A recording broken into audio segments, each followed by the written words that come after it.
संतोष Kumar Srivastava, fighter today news से। आज हम कादीपुर आए हुए हैं और इधर बीच देखा गया कि आशा बहुओं ने काफ़ी संघर्ष किया। लखनऊ में धरना प्रदर्शन किया, सुल्तानपुर में किया, पूरे प्रदेश भर में धरना प्रदर्शन किया। उसी के बारे में जानकारी करना चाहेंगे कि उस धरना के दौरान आप लोग के ऊपर क्या क्या बीती, कैसा रहा और सरकार ने क्या क्या मांग मानी और कब मानी। जी आप पहले पूरा नाम और अपना। जी मैं सीमा सिंह, प्रदेश अध्यक्ष आशा बहु कल्याण समिति। आशा बहुओं की नियुक्ति जो है 2005 में केंद्र सरकार द्वारा की गई और लगातार तब से हम आशाएं मेहनत कर रहे हैं। उस समय काम दिया गया था 3 कार्य।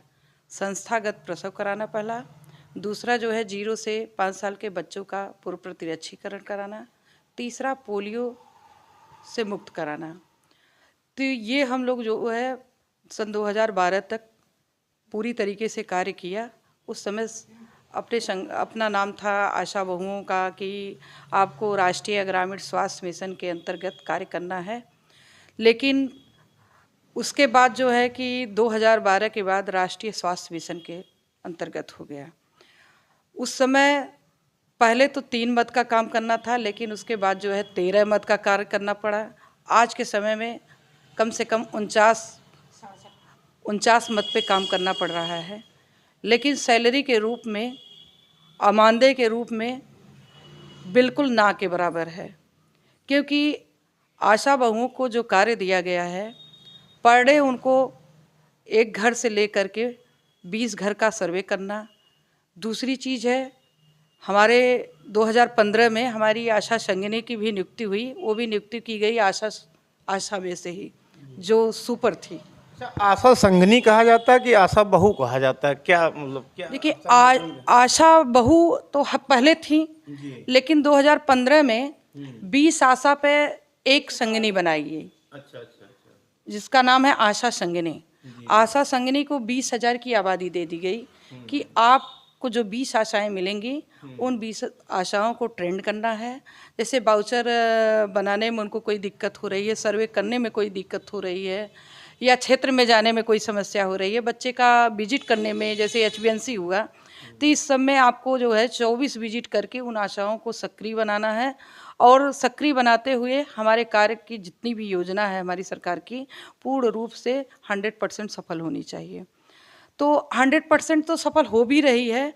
दूसरी चीज़ है, आशा को मात्र 2000 मानदेय है। अब मानदेय में 5 कार्य करना है कि एक त्रैमासिक बैठक ग्राम सभा के बीच में, दूसरी बैठक CSC पे करना है, तीसरा जो है महीने में शनिवार और बुधवार टीकाकरण होता है, सत्र पे जाना है, उसके बाद जो है गर्भवती महिला का चेकअप कराना। ऐसे 5-6 मद हैं। इसमें से 5-6 कार्य किया जाएगा तो वो हमें मानदेय के रूप में एक मुश्त आशा बहुओं को 2000 मिलता है। अच्छा, आशा संघनी को? आशा संगिनी को जो मिलता है 8,000 रुपया मिलता है। वैसे 7,950 मिलता था, लेकिन 1,250 रुपया एक बढ़ा है TBI के रूप में कि आपकी 4 विजिट और बढ़ाई गई और वो मिलता है। दूसरी चीज़ है कि हम चाहते हैं कि जो हमारा इस समय संघर्ष चल रहा था, संघर्ष तो हम 2007 में अपना आशा बहु कल्याण समिति का एक संस्था के नाम पर रजिस्ट्रेशन कराया। अब 2007 से लगातार संघर्ष कर रहे हैं कि स्वास्थ्य और शिक्षा एक ऐसी चीज़ है कि अगर स्वास्थ्य है तो शिक्षा भी है, अगर शिक्षा नहीं रहेगी तो इंसान आगे नहीं बढ़ सकता।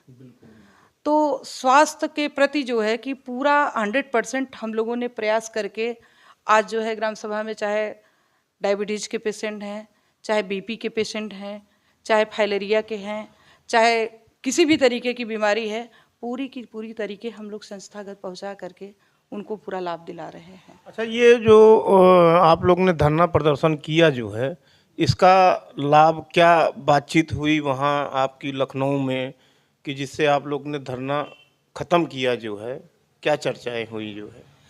धरना तो हमारा जो है कि 15-16 फरवरी को उत्तर प्रदेश इको गार्डन में हुआ था। हमारी कुछ मुख्य मांगे थी कि जो आशा बहुओं को प्रोत्साहन राशि मिलती है एक तरफ जो है कि सरकार कहती है स्वास्थ्य विभाग की मेन रीढ़ हैं आशा संगिनी, तो हम रीढ़ हैं तो हमें क्यों नहीं कर्मचारी का दर्जा मिल रहा है, इसका कारण बताइए। तो उन्होंने कहा कि देखिए ये भारत सरकार की पॉलिसी है, पॉलिसी के तहत ही काम करना पड़ेगा, जितना जो काम करेगा रिपोर्ट के आधार पर उनका मान दे दिया जाएगा। तो हमने ये भी बात रखा था कि हमें एक कर्मचारी का दर्जा दिया जाए, चाहे जिस श्रेणी में, चाहे चतुर्थ श्रेणी में रखा जाए, चाहे कर्मचारी में रखा जाए, चाहे संविदा कर्मी में। तो उन्होंने कहा ये इसके लिए तो हम ऊपर बात करेंगे माननीय स्वास्थ्य मंत्री जी। तो हमने कहा कि ठीक है आप ऊपर बात करिए, लेकिन राज्य बजट से जो हमें 1500 रुपया मिला है अतिरिक्त धनराशि राज्य बजट से मिला है, वो ट्रेजरी से मिलता है। तो अगर हमारी राज्य सरकार चाहे तो हमें राज्य कर्मचारी का दर्जा मिल जाएगा। तो बोले इस मानदेय को हम बढ़ाना चाह रहे हैं क्योंकि चुनाव भी सामने है और हम मानदेय को नहीं बढ़ाएंगे तो आप हड़ताल वापस नहीं करेंगे। फिलहाल 15-16 को जो हमारा धरना प्रदर्शन था उसी में हम आगाह कर दिए थे कि आशा बहुओं को निश्चित मानदेय नहीं मिलेगा तो समस्या बढ़ सकती है, चाहे जो भी योजना है। जैसे मान लीजिए महामारी तमाम तरीके की आई, कोविड में जब महामारी आई तो जितने भी बाहर लोग रहते थे, जैसे बॉम्बे हुए, दिल्ली हुए, महाराष्ट्र, गुजरात, अहमदाबाद, वहाँ से वो लोग जब घर पे आते थे तो उन लोगों को घर पे रखने के लिए व्यवस्था नहीं थी कि हो सकता है कोरोना का शिकार हो। और दूसरी चीज़ है अगर ज़रा सा वैक्सीनेशन और किसी परिवार में फैल गया या गांव में फैल जाए तो उनको बाहर जो है क्वारंटाइन करने के लिए सबसे बड़ा अच्छा काम कर सकती हैं आशा और आशा संगिनी। तो उस समय आशा और आशा संगिनी को ये कार्य दे दिया गया कि जितने भी बाहर से प्रवासी आ रहे हैं उनको क्वारंटाइन कराना और प्लस जो है एक किट दिए थे जिसमें पैरासीटामॉल, एक लिम्सी टैबलेट था और कुछ एंटीबायोटिक और चीज़ें थी, वो आपको देना है। तो उस समय सब लोग अपने घर के अंदर रहते थे और यहाँ तक कि बाहर कोई निकलता था तो पुलिस तुरंत उनको दौड़ा लेती थी कि ऐसा है कि कोविड चल रहा है, कर्फ्यू लगा है, कोई बाहर नहीं निकलेगा। और स्वास्थ्य विभाग में सबसे बड़ी भूमिका निभाए तो हम लोग निभाए। उनको उनके घर जा कर के सर्वे किया और पता लगाया कि कोई प्रवासी आया है तो बताएं आया है, और कोई आने वाला है तो बोलते थे हाँ आने वाला है। तो इसकी हम लोग सूची बनाते थे। सूची बनाने के बाद जो है उनको विद्यालय में या कोई उनको अलग से एक कमरा दिलवा दिया जाता था कि आपका अटैच रूम हो जिसमें जो है कि बाहर मतलब घर के लोग उनसे अटैच न हो। और क्वारंटाइन के लिए बताया गया। लास्ट में कितनी आशाएं हमारी हैं कोरोना से पीड़ित हो गई, आज उनकी डेथ भी हो गई, लेकिन सरकार द्वारा जो है आशाओं को तो न स्वास्थ्य सुविधा मिली और डेथ होने के बाद जो है ना न उनके बच्चे न उनके परिवार को कोई सुविधा मिली कि सरकार की तरफ से 10, 20, 25, 50 हज़ार रुपये का लाभ मिल जाए ताकि उसका परिवार चल सके। अच्छा, कोई मुआवजा नहीं मिला जो है? नहीं, कोई मुआवजा नहीं मिला। उसके बाद जो है कि कंट्रोल हम लोगों ने कर दिया, कोरोना से ग्रसित जितने थे कंट्रोल कर दिए। जो हम लोगों ने क्वारंटाइन कराया वो व्यक्ति बच गया, जो हॉस्पिटल में रिफर हुआ वो बच के वापस नहीं आया। तो हम लोगों ने पूरी निष्ठा से ईमानदारी से सारा कार्य किया। उसके बाद जो है कि पिछले वित्तीय यानी विधानसभा चुनाव के पहले हम लोगों ने सरकार से, यूपी गवर्नमेंट से मांग किया कि अगर कोरोना काल में हम लोग इतना अच्छा काम किए हैं, WHO के प्रशंसा करने से काम नहीं चलेगा, हमको भी उसकी प्रोत्साहन राशि और प्रोत्साहित किया जाए। तो उस समय भी हम 10 दिन का हड़ताल किए थे। अच्छा, 10 दिन का हड़ताल? 10 दिन का हड़ताल किए थे। सरकार से मांगे थे, सरकार की तरफ से हमारी वार्ता भी हुई तो उन लोगों ने कहा कि ये प्रमुख सचिव जी थे परिवार कल्याण के और मिशन निदेशक उस समय अपर्णा यू जी थी। तो उन्होंने कहा कि देखिए इसके लिए हम लोग बात करेंगे अगर सरकार मानेगी, क्योंकि उनकी वो राजनीतिक लोग हैं, हम तो विभाग के हैं, अगर मान जाएगी तो आपको हम कुछ न कुछ आप लोगों को दिलवाएंगे। तो हम लोगों को 12,000 रुपया मिला था, एक मुश्त मिला था। लेकिन ये पैसा 12,000 जो रुपया प्रोत्साहन राशि मिली थी, हम प्रोत्साहन के प्रति काम कर रहे हैं तो प्रोत्साहन राशि हमें बराबर मिलनी चाहिए थी, क्योंकि कोरोना से मुक्त करना नहीं, वैक्सीनेशन करवाना और पूरा पूरे गांव का सर्वे करके किसको वैक्सीन लगी, किसको नहीं लगी। उसके बाद जो है वैक्सीन ट्राई भी की गई। तो ट्राई किसके ऊपर की गई कि आशाओं के ऊपर, कि पहला वैक्सीन आपको लगेगा कि कहीं इसका साइड इफेक्ट है कि नहीं। बताइए क्या। एक बहुत बड़ी बात है, बहुत बड़ी। बहुत बड़ी बात है कि हम लोगों ने पूरी निष्ठा से अपने देश को बचाने के लिए, भले ही हमें ट्राई किया गया, लेकिन आज कोरोना से मुक्त हम लोगों ने कराया। उसके बाद तब ये बात ऊपर तक गई तो माननीय मुख्यमंत्री द्वारा, हमारे माननीय यशस्वी योगी आदित्यनाथ जी द्वारा लाल बहादुर वहाँ इंदिरा प्रतिष्ठान लखनऊ में सम्मानित किया गया। और ये कहा गया कि कोरोना में जो काम किया है आशा और आशा संगिनी ने, बहुत बड़ा सराहनीय काम किया है। उनके लिए हम अपनी तरफ से 12,000 रुपये की मुफ्त धनराशि उनको दे रहा हूँ। और दूसरी चीज़ है कि आशा बहुओं को राज्य सरकार द्वारा 1,500 रुपया, जो भी केंद्र सरकार द्वारा धनराशि मिली, 1,500 रुपये अतिरिक्त धनराशि ट्रेजरी से मैं दे रहा हूँ। तो वो बराबर मिलती है? हाँ, मिला, बराबर 1,500 मिला, राज्य सरकार की तरफ से मिला।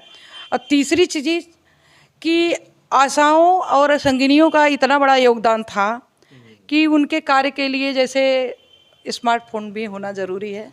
मैं गिफ्ट के तौर पे एक स्मार्टफोन दे रहा हूँ।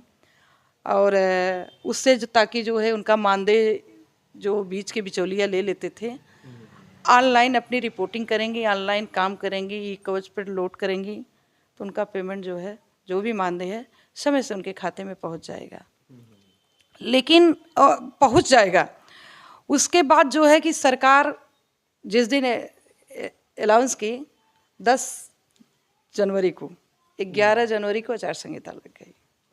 आचार संहिता लग गई तो कुछ दिन थोड़ा सा लोचा हुआ 1,500 रुपये वाला, कि 6 महीने का कट गया तो फिर मिला। फिर हम लोगों ने आवाज़ उठाई कि अगर हमारी सरकार ने हमारी बात मान करके कम से कम हमें 1,500 रुपये का मानदेय दिया तो क्यों कटा। तो पहले तो जो है हमारे विभाग के बड़े उच्च अधिकारी कहते थे ऊपर से पैसा नहीं आ रहा है। फिर भी हमने प्रयास किया यहाँ से लेकर लखनऊ तक, दिल्ली तक, कि आशा बहुओं को, आशा संगिनियों को ये 1,500 रुपया प्रतिमाह मिलना चाहिए परमानेंट। तो संघर्ष का फल मिला कि 1,500 रुपया आज की डेट में महीने प्रति महीने मिल रहा है।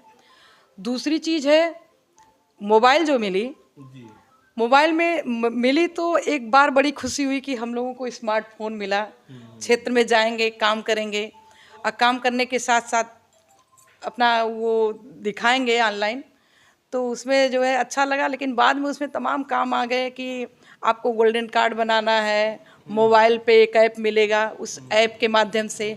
उसके बाद जो है कि आभा आईडी बनानी है। आभा आईडी के साथ साथ जितना भी कार्य करना है आपको अपने मोबाइल से सारे ऐप आपको मिल जाएंगे, उस ऐप को आप खोलेंगे। अब बताइए, गवर्नमेंट ने दिया लेकिन हमारे विभाग ने हमारा मानसिक शोषण करना शुरू कर दिया। कि एक तरफ आशा की नियुक्ति हुई थी कक्षा 8, बताइए 8 पढ़ी आशा कैसे स्मार्टफोन चला सकती है। वो तो खुश हो गई कि मुझे स्मार्टफोन मिला, लेकिन सरकार की पॉलिसी गजब हुई कि आभा आईडी बनाना, उसके बाद जो है उनको ये गोल्डन कार्ड। मैडम आप बताइए अपना नाम और। सर, मेरा नाम प्रमिला यादव है, मैं संगिनी हूँ, आशा संगिनी हूँ। मैं, हमारे अंडर में 20 आशाएँ काम करती हैं। जो है आशाएँ तो ऐसी हैं, कुछ आशाएँ तो पढ़ी लिखी हैं जो चला ले जाती हैं, बताने के बाद काम कर ले जाती हैं अपना। लेकिन कुछ ऐसी हैं कि उनको बताते रहिए तो नहीं कर पाते हैं। और मोबाइल तो दे दिया सरकार, सिम भी साथ में दे दिया, फ्री जो है बैलेंस भी दे दिया, उसमें जो है डाटा भी दे दिए, सब तो फ्री दे दिए। लेकिन ये नहीं जान पाई सरकार कि सारी आशाएँ 8 ही तो पास हैं। कितना हम उनको बताएंगे, कितना वो चलाएंगे, कितना उनको सिखाया जाएगा। अब हम लोग के ऊपर संगिनी है, हम लोग के ऊपर इतना लोड दे दिए कि संगिनी जो है आशाओं को जा के उनको बताएं, सिखाएं, पढ़ाएं, हर चीज़ फिट कराएं। लेकिन कितना भी बताने के बाद आशाएं फिट नहीं कर पा रही हैं। मैडम आप अपना नाम।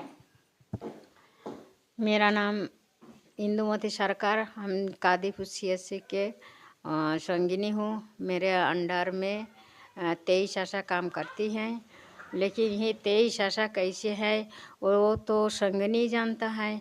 सरकार ने 8 पास वाला आशा एडमिट किया, फिर भी वो लोग नहीं जानते हैं स्मार्ट मोबाइल के काम में ये सब असमर्थ होगा, क्योंकि संगिनी 23-25 आशा को जैसे काम सिखाना में सक्षम नहीं है, क्योंकि वो लोग जानते नहीं मोबाइल कैसे चलाया जाता है, फ़ोन भी नहीं करना जानते हैं।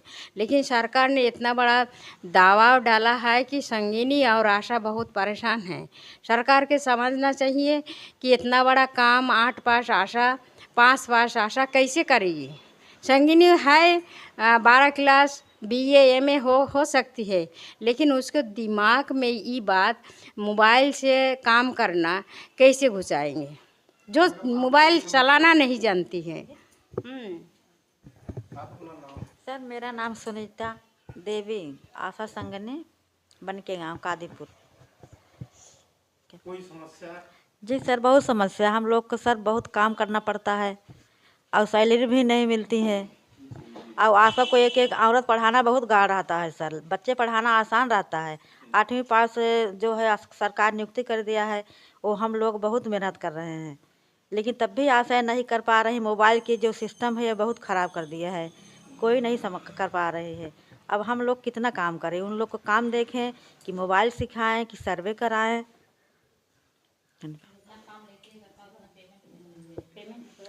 हाँ सर पेमेंट भी नहीं मिलता है। 2000 में कितना आशा करे, इतना तो लेखपाल का काम नहीं जितना आशाओं का काम हो गया है।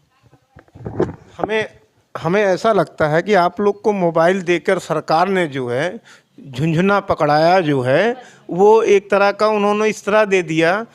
हमने कई विभाग में देखा कि जो स्मार्टफोन दिया जो है लोगों को, तो एक सबसे बड़ा तो उन्होंने ये कर दिया कि आप इस टाइम पे आप लोड करिए, सब सारा काम करिए। तो एक तरह से हमें लगता है कि आप लोग को मोबाइल देकर और ही जो है बांध दिया जो है। और कक्षा 8 पास होने के बावजूद जो है स्मार्टफोन जो है पे सारी काम करना जो है ये आसान कार्य नहीं है। तो मैडम आपका क्या नाम है? मेरा नाम सर रीना सिंह आशा है। मैं ब्लॉक मोतीपुर से उपाध्यक्ष हूँ। सर हम लोगों का कुछ मानदेय अगर सरकार सुन लेती तो हम लोग बहुत हम लोगों की मांग जो है सर वही पूरी हो जाए बस, और हम लोगों को सरकार से कोई गिलवा शिकवा नहीं रहेगा।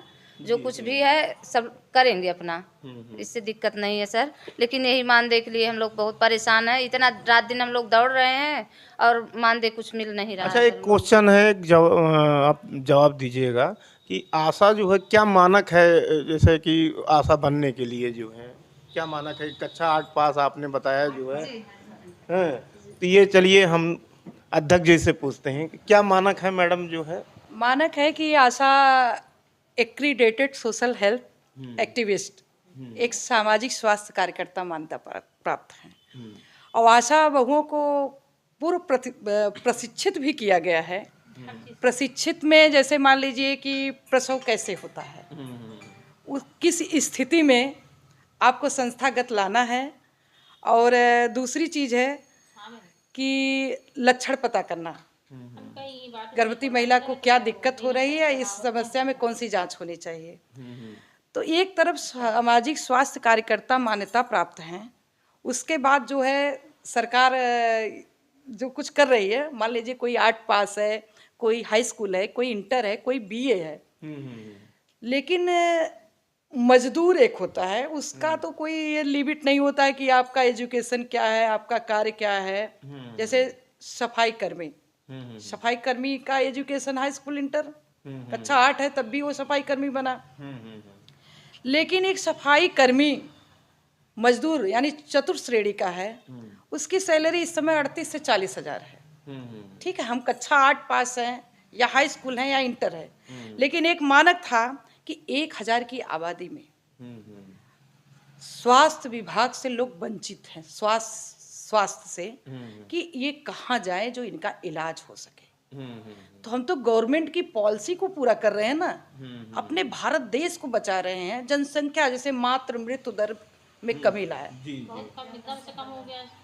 इतना मान के चलिए कि मातृ मृत्यु दर 10% रह गई है, बाकी 90% हम लोगों ने कार्य सफल बना दिया। उसके बाद जो है गवर्नमेंट अगर सफाई कर्मी को 38,000 दे रही है, हम यही हमारी डिमांड है, इसी को लेकर स्ट्राइक पे भी थे, धरना प्रदर्शन भी किए कि हमें एक कर्मचारी का दर्जा दे। 24 घंटे का कार्य है तो 24 घंटे नहीं। अच्छा, मेन टॉपिक पे आते हैं कि सर मतलब कि जिस समय आप धरने पे थी तो उस समय क्या आश्वासन दिया जो है कि आप लोग को मानदेय बढ़ाएंगे, क्या करेंगे, इसके विषय में आप? अच्छा, इस बार जो हमारा 14 तारीख को यानी 14 मार्च को जो धरना था, उसके पहले तो हड़ताल पूरे उत्तर प्रदेश में चल रहा था। उसके पहले हम लोगों ने 5 तारीख से लेके 8 तारीख तक पूरे उत्तर प्रदेश के जनपद में जितना जिला है हमारा 75 जनपद, समस्त आशा और आशा संगिनी को इलेक्ट्रॉनिक मीडिया द्वारा, मोबाइल के ग्रुप द्वारा मैसेज कर दिया कि अपने अपने जिलाधिकारी का आप लोग घेराव करिए। हो सकता है कि इससे हमारी बात बन जाएगी। उन लोगों ने स्ट्राइक करने के साथ साथ पूरे उत्तर प्रदेश के हर जनपद में जिलाधिकारी का घेराव किया गया। कई जनपद में मैं गई, क्योंकि आशाएं इतनी सक्रिय नहीं है, डरती हैं थोड़ा। कई जनपद में मैं गई जहाँ के लोग सक्रिय थे, जैसे हमारा उन्नाव है, लखनऊ है, आजमगढ़ है, मऊ है, बलिया है, बस्ती है, ये सब सक्रिय थे। लेकिन और जिला ऐसा था सक्रिय नहीं था, वहाँ जाकर के जिला अधिकारी का घेराव किया। तुरंत हमने अनाउंस कर दिया कि आज अगर हमारी बात सरकार तक नहीं पहुँचती है, क्योंकि विभाग का काम है अपने विभाग के बड़े अधिकारी को सूचना देना, और शासन का यानी हमारे जिला अधिकारी महोदय का काम है कि माननीय मुख्यमंत्री जी तक हमारी आवाज़ पहुंचाएं, हमारी वार्ता करा दें। वार्ता करा दे, गवर्नमेंट करे या ना करे, लेकिन ये मामला फेल हो गया। तो लास्ट में हम 24 घंटे के अंदर निर्णय लिया कि एक काम करते हैं कि आचार संहिता भी लग जाएगी, 16 या 17, 18 किसी दिन लग जाएगी, तो हम तो फेल हो जाएंगे। इससे जो है गवर्नमेंट तक नहीं पहुंचेंगे तो गवर्नमेंट की भी छवि खराब हो सकती है। क्योंकि जो है कि अगर हमारी वार्ता नहीं हुई तो और बात नहीं बनी तो गवर्नमेंट की भी छवि खराब हो सकती है, क्योंकि 1000 की आबादी में बना सकते हैं तो बिगाड़ भी सकते हैं। उसके बाद हमने तय किया कि 14 मार्च को मैसेज किया मैंने मोबाइल में ग्रुप पे कि समस्त उत्तर प्रदेश की आशा और आशा संगिनी को सूचित किया जाता है कि 14 मार्च लखनऊ विधानसभा का घेराव करेंगे। अब बगैर परमिशन का हमने तय किया, और वहाँ पे हमारी आशाएं कम से कम 40,000 आशाएं, मैंने उम्मीद नहीं किया था कि उत्तर प्रदेश की 40,000 महिलाएं 24 घंटे के अंदर कैसे आ गईं। और जो है कि जब ट्रेन पे उन्होंने अपना काफिला लेके निकला तो ट्रेन पे पुलिस वालों ने उनको रोकना शुरू कर दिया। उसके बाद जो है कि लखनऊ पहुंची 4 बाग में, तो वहाँ फोर्स पहुंच गई कि आपको जो है धरना स्थल पे जाने नहीं देंगे, क्योंकि आप लोगों का प्लान है विधानसभा घेरने का। हमने कहा विधानसभा घेरने का प्लान हमारा है तो कैसे आपको सूचना मिली? कहा मैडम सूचना मिलती है, क्योंकि आपका मोबाइल भी सर्विलांस पे लगी है, सर्विलांस पे, और जो भी आप करेंगे निर्णय ले रहे हैं सब पता है। हमके सब पता है, तो ये भी सरकार को पता होना चाहिए कि हम लोग स्ट्राइक पे हैं और अब तक हमारी वार्ता क्यों नहीं स्वीकार की है। मजबूर में हम लोग आए हैं, मजबूरी में, अगर ज़्यादा कुछ होगा तो आंदोलन हो जाएगा। लेकिन किसी भी तरीके से हमारी आशाएं जो है इको गार्डन पहुँची। इको गार्डन 10,000 की लगभग संख्या सुबह जो है 9 बजे 8 बजे के अंदर पहुँच गई। उसके बाद ये हुआ, पुलिस वालों ने कहा कि तुरंत जो है इको गार्डन का गेट बंद कर दीजिए। गेट बंद कर दिया गया, हम लोग अंदर फंस गए। जैसे एक खुली जेल होती है, जेल की तरह हम लोगों को गवर्नमेंट के आदेश से ही अंदर बंद कर दिया गया। उसके बाद जैसे नज़दीक जिला है, जैसे बाराबंकी हुआ, और इधर रायबरेली, लखनऊ, सीतापुर और ये उन्नाव, यहाँ की आशाएं थोड़ा सा लेट आई, क्योंकि उनका समय निश्चित था कि हम 10 बजे निकलेंगे तो 11 बजे पहुंच जाएंगे, जिसका 1 घंटे का सफ़र था। तो कम से कम 10,000 आशाएं बाहर पड़ी। तो वो वहाँ के लोग कहने लगे यहाँ कोई धरना नहीं है, आप लोग वापस जाइए। फोर्स कहने लगी कि आप लोग वापस जाइए, कोई धरना नहीं है।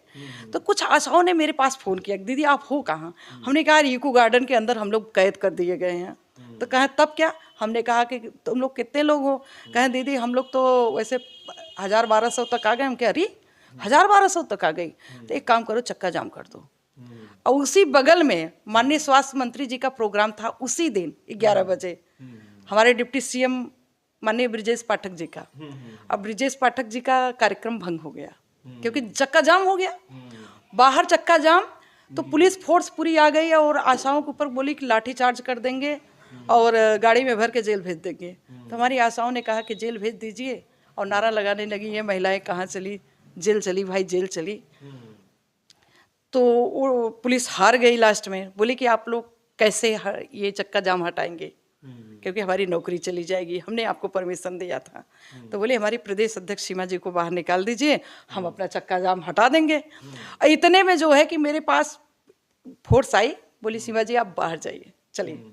हमने कहा बाहर हम चलेंगे तो हमारी सारी आशाएं बाहर चलेंगी, क्योंकि हम चाह रहे हैं कि हम अपनी सरकार तक बात पहुंचाएं। आज तक प्रशासन शासन क्या कर रहा था, क्योंकि 1 महीना हो गया, 15 फरवरी से लेकर के 14 मार्च आ गया, अब तक सरकार तक बात नहीं पहुंची। तो ठीक है, आप गेट खोलिए, हम बाहर चल रहे हैं। तो हमारी आशा बहनें और आशा संगिनी कहें कि ठीक है, हम लोग बाहर चल रहे हैं। तो बोले बाहर तो भीड़ है, आपकी बहनें ने चक्का जाम कर दिया है, आपको अकेले चलना है। तब मैं वहाँ पे अकेले गई और सारी आशाओं के अंदर थोड़ा सा उत्साह बढ़ गया, और तुरंत उन लोगों ने नारे लगाई कि ये अंदर की बात है, पुलिस हमारे साथ है।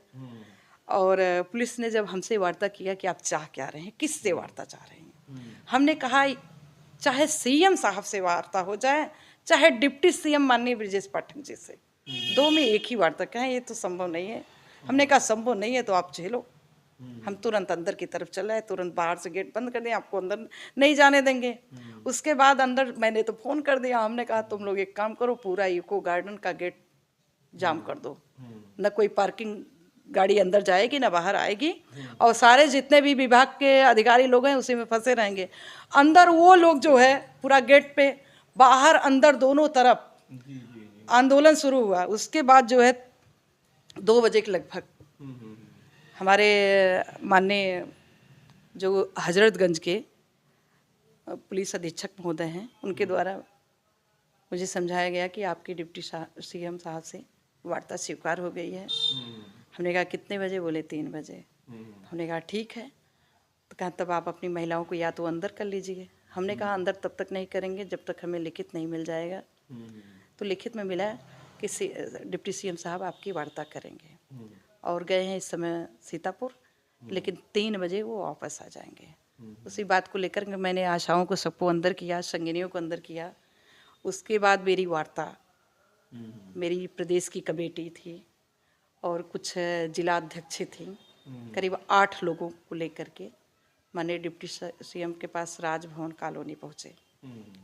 वो प्रशासन की तरफ से ले गए और विभाग के कुछ उच्च अधिकारी भी साथ में गए कि जो कुछ निर्णय होगा, क्योंकि मैंने तय कर लिया था कि ये हमारी 9 सूत्री मांगे हैं। अगर 9 सूत्री मांगों में कोई भी मांग हमारी मान ली जाएगी तभी हम अपना हड़ताल वापस लेंगे, नहीं तो जो है कि आचार संहिता लग रही तो हम घर बैठ के कलम बंद कर सकते हैं। तो डिप्टी सीएम से हमारी वार्ता हुई। वार्ता में हमने अपनी बात रखी कि एक बताइए सीएम माननीय मंत्री जी, एक मजदूर है 10 बजे आता है, 4 बजे शाम को वापस जाता है, तो एक मजदूर की कीमत है 400 रुपया पर डे की। हम आशा हैं 12 रुपये में काम करते हैं। मैंने बड़ी गंभीरता से बात की।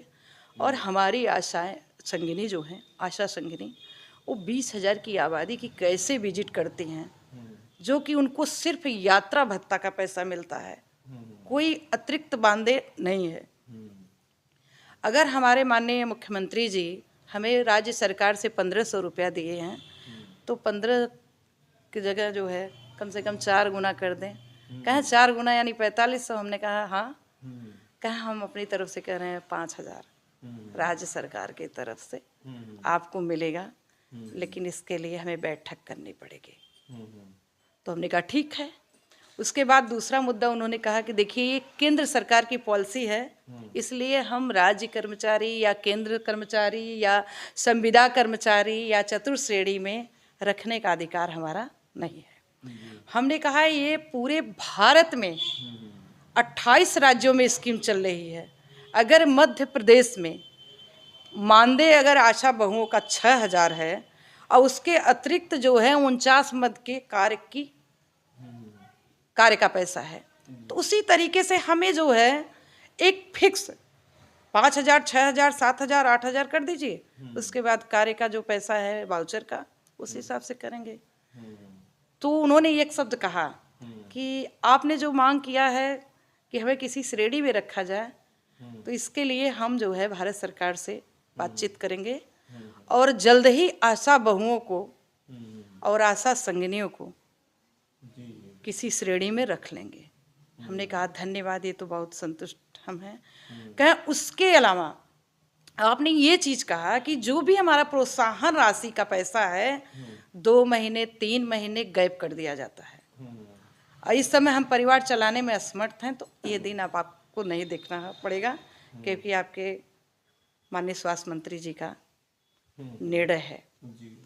आपको हर महीने आपकी आशा और आशा संगिनी को महीने के 3 तारीख तक इनका मानदेय 100% जो है इनके खाते में पहुंच जाएगा, और इतना पैसा पहुंचेगा कि वो अपना परिवार भी चला सकते हैं और समाज के बीच में जा कर के सम्मान के साथ कार्य भी कर सकते हैं। हमने कहा बहुत अच्छी बात है, इससे ज़्यादा तो इसमें तो आपने सारी चीज़ हमारी रख दी। तो इसका मतलब आपका जो है धरना सफल गया, जो है धरना वार्ता से सफल गया, लेकिन लिखित अभी नहीं मिला है। लेकिन अभी 2 दिन पहले हमारी मोबाइल पे बजट मैसेज हुआ 3 अरब 30 करोड़ कुछ लाख रुपया। अच्छा। तो हमारे इस हड़ताल से सफलता इतना मिली है, लेकिन इस पैसे को हमें एक मुश्त में देंगे कि उन्होंने कहा कि सम्मानजनक पैसा मिलेगा और सम्मान से आप अपने क्षेत्र में निकलेंगे और सरकार आपके बारे में कुछ अच्छा सोच रही है। जो आपने मांग किया है 18,000 आशा और 24,000 संगिनी का, इससे बेहतर मैं बनाने जा रहा हूँ।